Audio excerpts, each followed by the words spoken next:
Want to know how to check property messages in Agoda? Well, no worries. In this video, I'm going to show you an easy step-by-step guide on how you can do it. It's super simple and under a minute, so let's get straight to it. Now, first things first, simply open up your agoda.com website. Just simply open up your web browser and type in agoda.com and you should be right here. So on the top right side, you should be seeing your profile right here. If you don't see it, you need to log in. We have also created a video on how to do it, so make sure to watch it.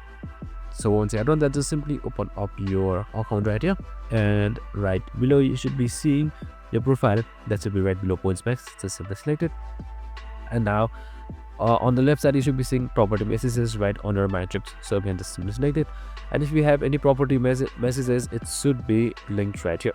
And that's it. Super simple and easy. This is how you easily check property messages of Agoda in your profile. I hope this video helped. If it did, make sure to like, subscribe and tune in with us for more videos. See you in the next one.